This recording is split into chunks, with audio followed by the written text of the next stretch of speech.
I tēnā koe toha I tō whakae, ki te kōrero mai kia tātou I tēnei rā I ora ngāke. We'll break away from something we haven't always been doing lately, aroa mai te iwi. To get you, e hota, just introduce yourself, ko wai koe, no hea koe, and how it is that we've come to talk to you today. Oh, kia ora, tēnā koe te rangatira. Ko igurangi te maunga ko waiapu te awa ko Ngāti Porou te iwi, ko ihaka te ingoa. He minitau e noho ana inaia nei kei roto o te matawa Māui. So Reverend Canon Isaac Beach, I'm a minita, currently living down in Te Matawa Māui. As we continue to get to know you a little bit, how did you get into ministry, and just tell us a little bit about the background to your journey? Oh man, where do I start? You know, it's sort of one of those questions that you kind of you got to find a timeline to start on. I think there's plenty of ways to respond to that question. How did I get involved in Te Hāhi Mihināre? One angle you could say is, being from Ngāti Porou, I've probably been Anglican since 1834 when Piripi Taumatākura arrives back to Ngāti Porou, coming back with this kōrero of the gospel. Or I could probably switch to my Pākehā whakapapa and reference the arrival of Reverend Charles Lucas Ray, alongside Bishop Selwyn, the first Bishop of New Zealand. I think they land in 1844, or switch back to the Ngāti Porou whakapapa again. There is a tipuna of mine, Eruira Pāho, from Mangahania in Ruatoria, who was a synodsman on one of the first Waiapu diocese synods, sitting alongside Kōhere and all of that. So it's interesting when you're asked the question, how do you get involved in Te Hāhi Mihināre? I think there's a strong emphasis, and certainly in my whakapapa, of contribution to this beautiful tongue of our church.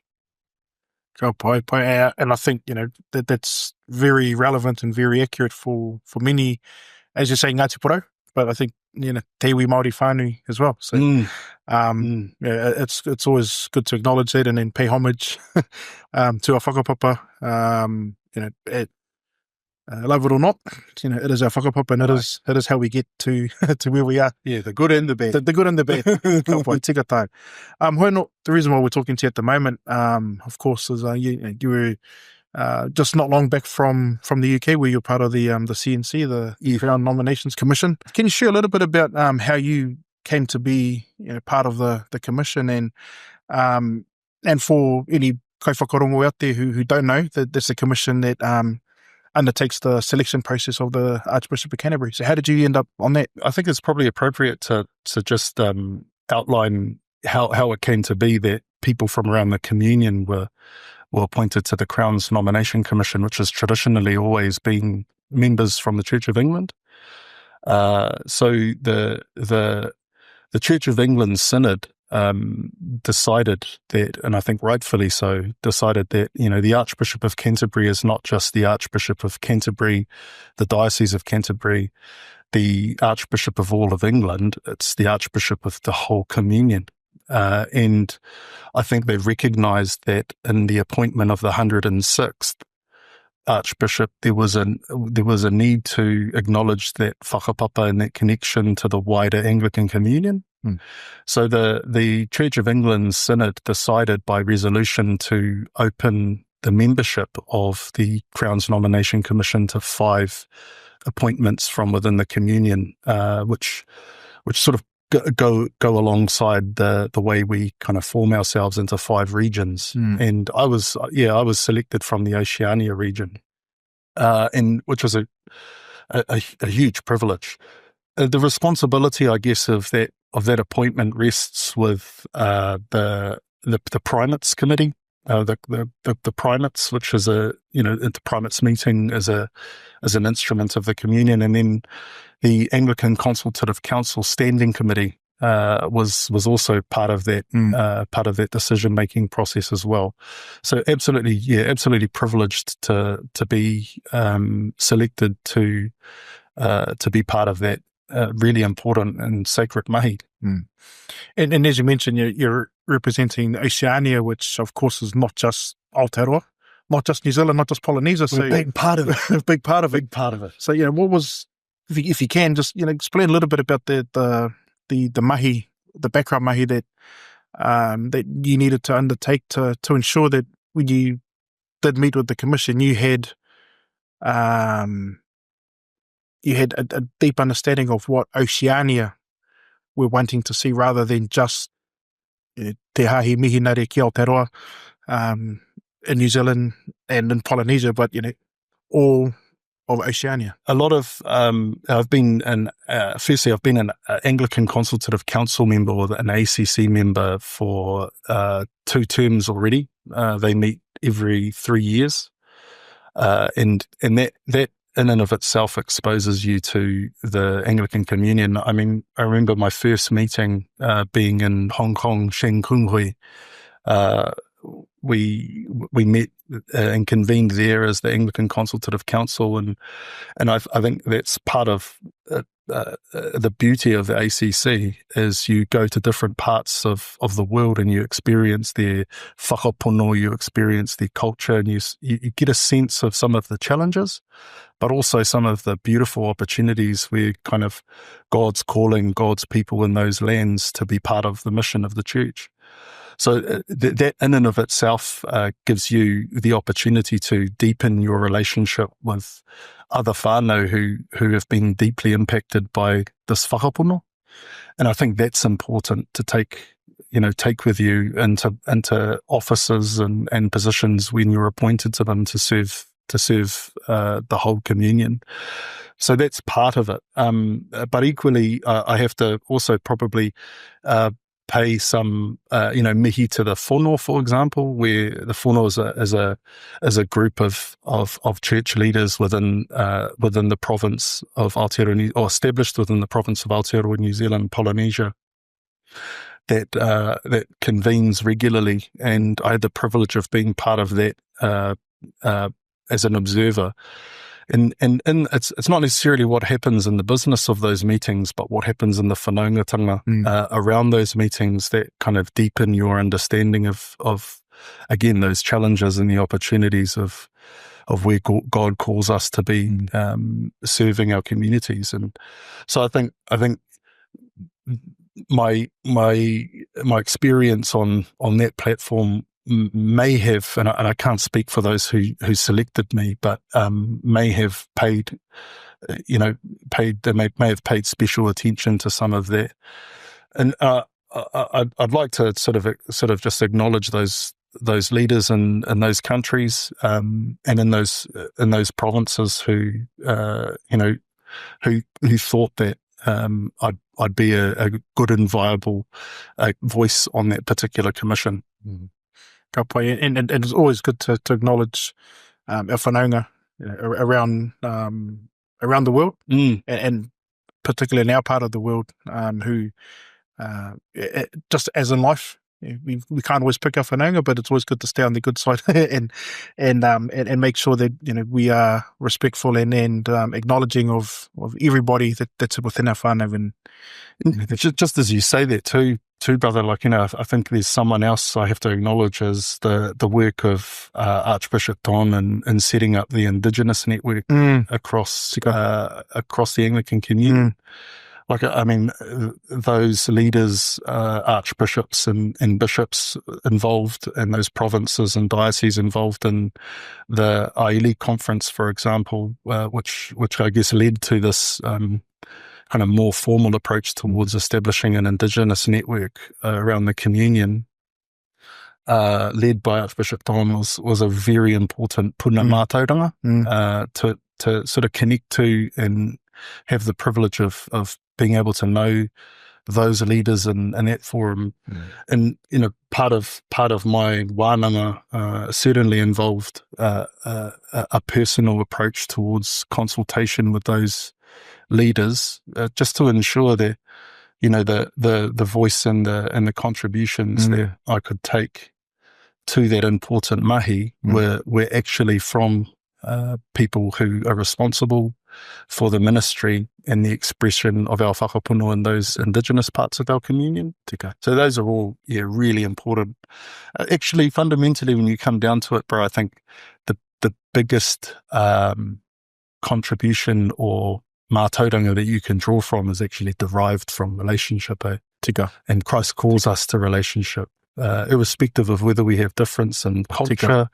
difference in opinion.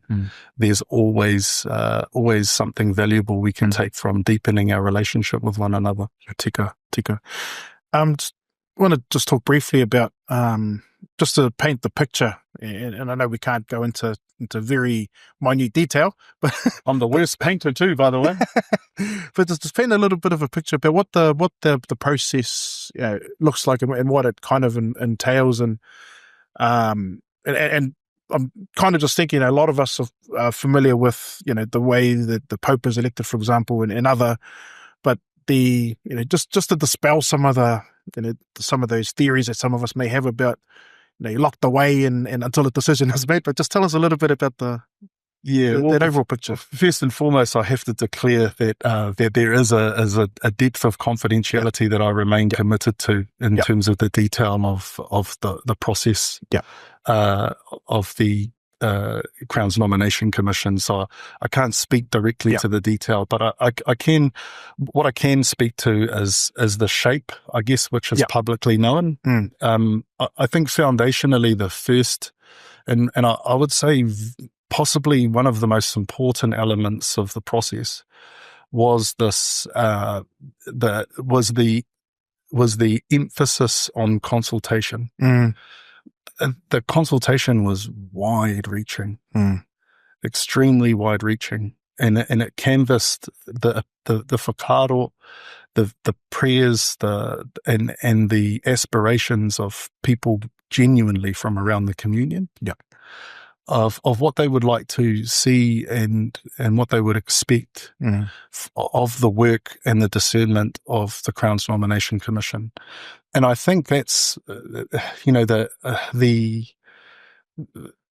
emphasis of the importance of that part of the process was extremely important, I think, when it comes to enabling those who were nominated and selected to undertake the important mahi of discernment. It was so important to enable that work.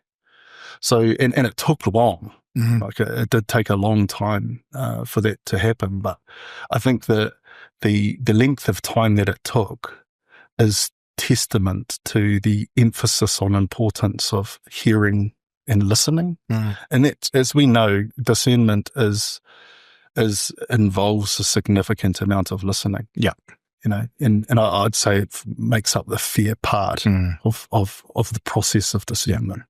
So that's what I would say is probably the most important shape to what's unique about this particular discernment process, bro. Question without notice, there was a lot made about the length of time that it took to appoint between the time that Archbishop Justin resigned and the appointment of the new Archbishop designate. So at any time was there any pressure felt to deliver a speedy process, or was it about taking as much time as needed to get the right person or the right result? I think, in my view, the length of time that it took for the process to be undertaken was, in my independent view, as a leader here in Aotearoa, New Zealand, Polynesia, was the best attempt, I'd say, at those responsible for designing the process to allow the greatest opportunity for the Holy Spirit to intervene and to intercede in our discernment. And I think the result that we've all experienced and we're all witness to is testament to that. Yeah, that's what I can say. And I can say that hand on heart. Bro, the process is touching, was moving. Was It's an absolutely moving process to be a part of. Yeah. Good boy. How did it feel, personally going into this process? And now you've had a little bit of time, and then you could see it now. You're thinking about it again, but coming out of the process too. How how does it make you feel? Well, I think, gosh.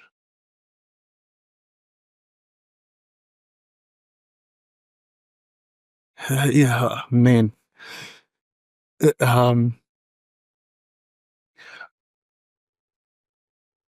Just I think being part of being called, I think, to serve God is something that I've always, well, put it this way: when God calls, I'll always respond. There's never in a time, I think, in my entire life where I've never wanted to be of service to God. Ever since I was little, I've always wanted to serve people, serve others. I've always found there's been a beauty in approaching life in that direction. So the privilege is in having the opportunity to serve, bro. And first and foremost, whether that service is located in Te Mata o Maui, whether it's comforting those who have lost a whānau member, whether it's burying those who have passed, whether it's washing the dishes at the parish after Eucharist, whether it's mopping the floors, or whether it's conducting a Eucharist service, or on the other side, whether it's being asked to be part of a panel to discern the next Archbishop of Canterbury. All of them offer and expose you to the grace of God. And those that's the point. That's the point, is that do we in our service to God have a heart that is open to being changed and formed by that grace? And so, the Crown's Nomination Commission, aside from the mana and the tapu of the role of ABC, I managed to develop some beautiful friendships, bro. Some beautiful relationships. And with people who sometimes, when you're exposed to these types of environments, you're with people who think differently. They fundamentally are shaped differently because they're from other parts of the world. But there's beauty in that difference, bro. Yeah.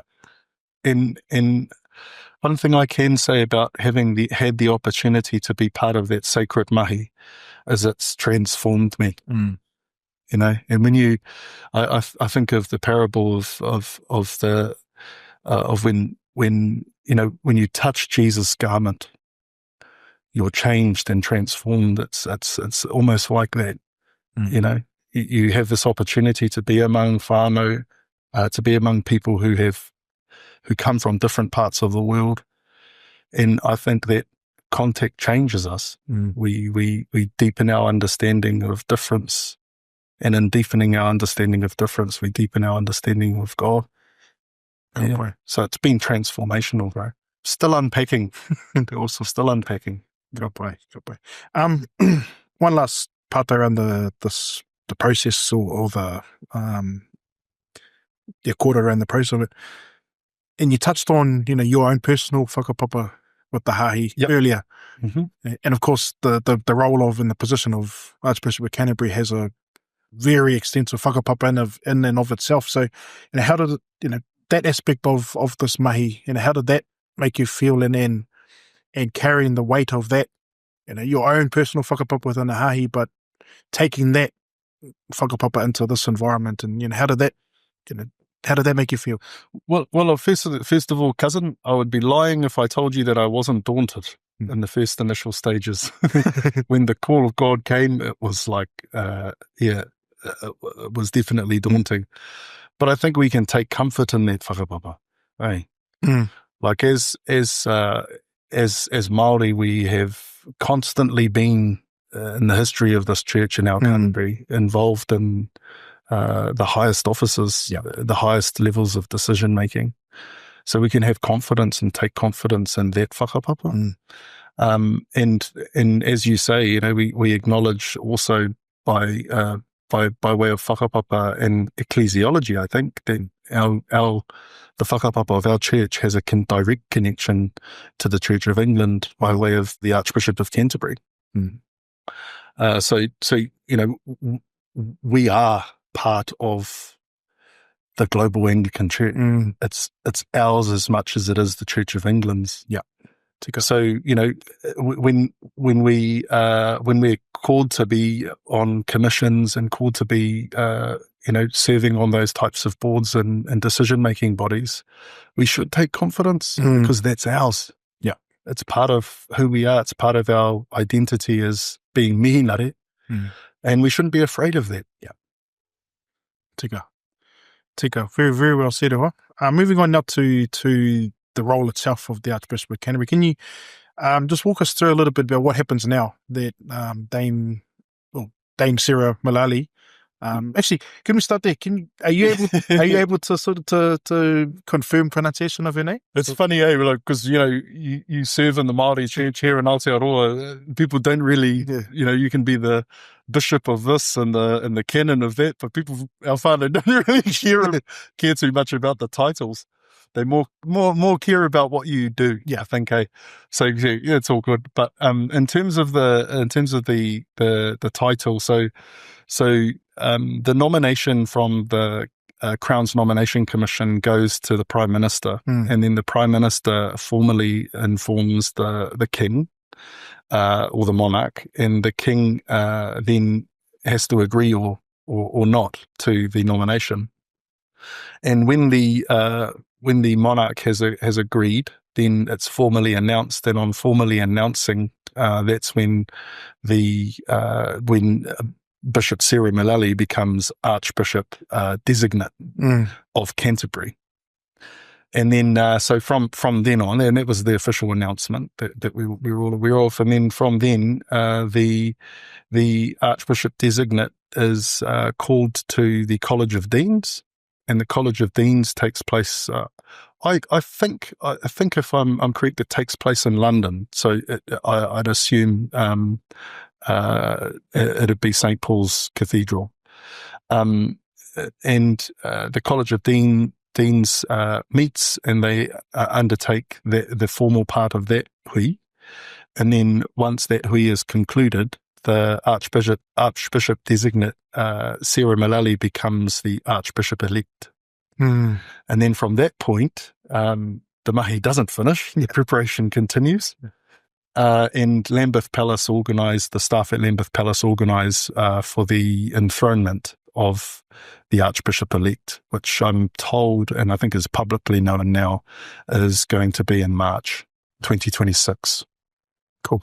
So, and then when she is enthroned, that will be when, you know, after the enthronement, that will be when she officially takes full responsibility for the role of the Archbishop of Canterbury. Cool. Thank you for that, for clearing up and confirming a few things and talking us through what, you know, the next key steps, because it is a process, but it's a process, I guess, that's steeped in tradition and set out for very good and justifiable reasons. And that leads on to the next question, which just adds another important mark on the 2026 calendar. So, which includes, you touched on earlier, the ACC, the Anglican Consultation. Yeah, that one. Yeah. My Māori's a lot better than my English, to be honest. You know, so why are gatherings like that, you know, important for the communion and important for our voices to be represented in those kind of kaupapa? Yeah. Oh, look, these are my words, eh? Yeah. In short, the Anglican Consultative Council is one of four what we call instruments of the communion, which are essentially how we have agreed as whānau, as part of this hāhi, how we've agreed to express our unity as the global Anglican Church. And Anglican Consultative Council I believe, is important because it's the only instrument of the communion that actually has kind of like the whole breadth of the houses of our church involved. So you'll have lay people.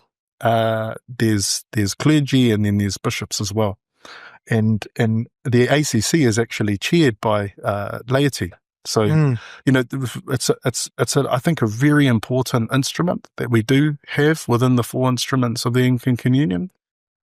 So that's I'd say, on the holistic level, that's a really important characteristic and feature of the Anglican Consultative Council, and it's also where we meet and we agree on certain things, and probably more so importantly today, where we can disagree, on certain things, that are important to the life of and the identity of being Anglican, being Mihināre. Ka pai. And again, you've sort of touched on this kind of cope up a little bit already in this kōrero, but more broadly, or more, actually, not more broadly, but more directly, how can the role of Archbishop of Canterbury, or how was that significant for Te Hāhi Mihināre, and particularly, for us as Māori, Māori Anglicans? Yeah, good question. Good pātai nui tēnā. Well, first and foremost, the Archbishop of Canterbury is important to Te Hāhi Mihināre because we have whakapapa there. Yeah. So by way of whakapapa and by way of ecclesiology, we by definition acknowledge the tapu and the mana of that role. Equally so, I think what's beautiful about our hāhi, about being both Catholic and Reformed, is that the expression of the Archbishop of Canterbury is really it's a symbol of our unity, of the unity of our hāhi, the kōtahitanga of our whakapono. But there's no real sovereignty or power that the Archbishop of Canterbury has in terms of how we here in Aotearoa, New Zealand and Polynesia express our mihinaretanga. So, it's important to distinguish where the mana and the tapu is in that role, and where the mana and the tapu is in our rangatiratanga here in Aotearoa, New Zealand and Polynesia. So, and I think that's something really unique about our Anglican whakapono and our faith compared to other hāhi. And so then you ask the question, what does that mean? And I think we find meaning in the call on Christ, or the call of Christ on the church. And I think what's common is that, I think about the scripture where the disciples, they're sitting there and they say, Lord, tell us who the greatest of us is. Who's the greatest disciple? Who's your favorite disciple? And Jesus, almost without hesitation, turns to them and says, the greatest among you is the one who serves. So I think, if there's anything of meaning that we can deduce from the appointment, it's a reminder that, our role is specifically here, whether it's here, i.e. as a minister in the parish, as a lay person in the parish, as a person who feeds the homeless, or as the Archbishop of Canterbury.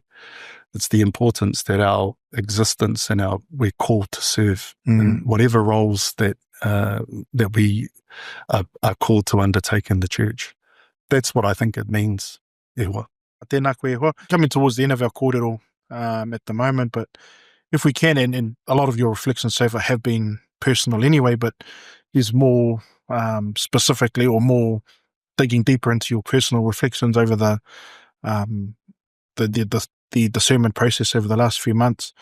What can you share about your personal reflections on the nomination and the appointment of Archbishop designate, and what it represents for the communion as a whole?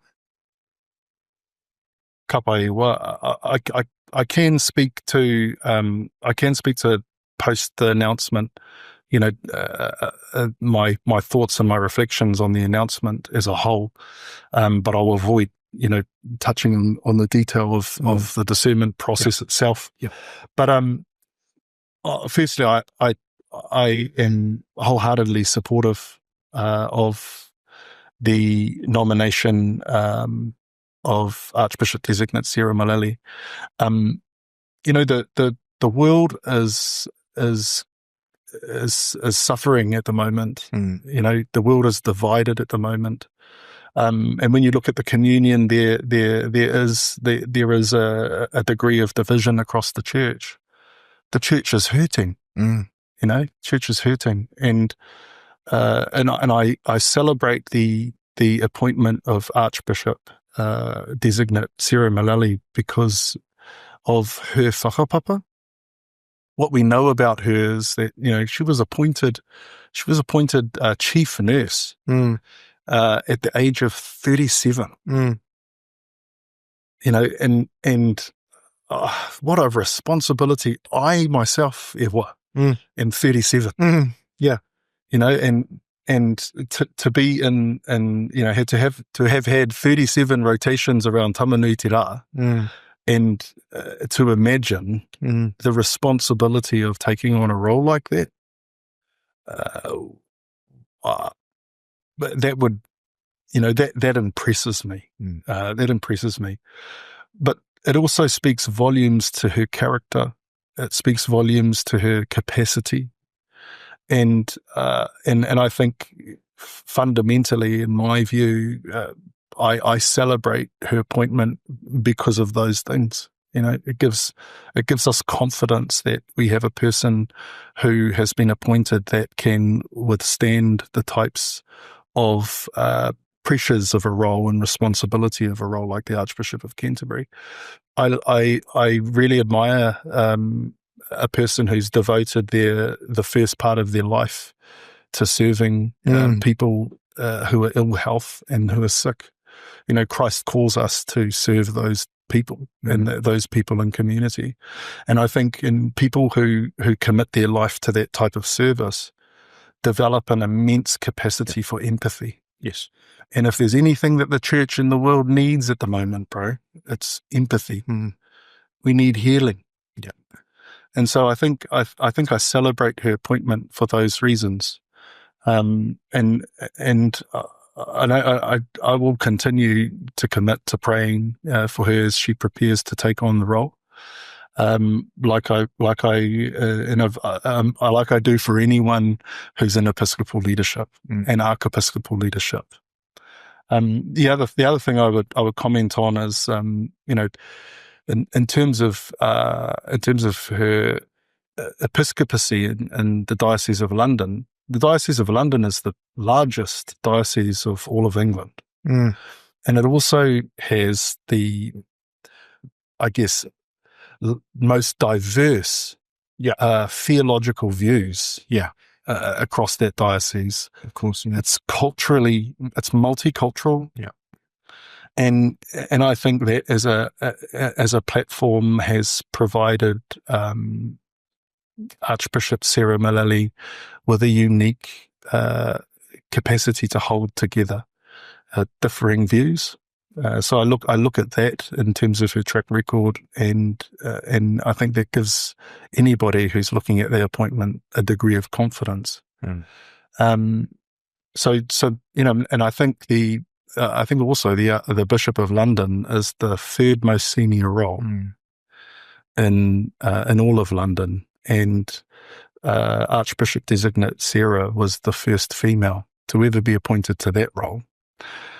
So there's I think this breadth of publicly available information that anyone can have access to and deduce the same type of outcome. And so I absolutely celebrate her nomination, and I'm really pleased the King agreed.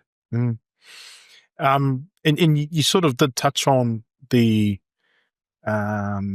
division within the church that admittedly had been there before the appointment, but It's probably become deeper now, but without going too much into that, what gives you hope for the Global Anglican Communion under her leadership, and what do you think that future, or what do you think that would look like if you could crystal ball her time in office? What do you hope that would, or what gives you hope? Yeah, well, firstly, again, I'd just reiterate my absolute support for the nomination of Archbishop designate Sarah Mullally to the role, but equally, I acknowledge that across the communion, some people may feel hurt and do feel displaced. I personally am not among that part of our community and part of our global community. I feel as though, speaking for myself, I feel as though I definitely have a significant degree of hope.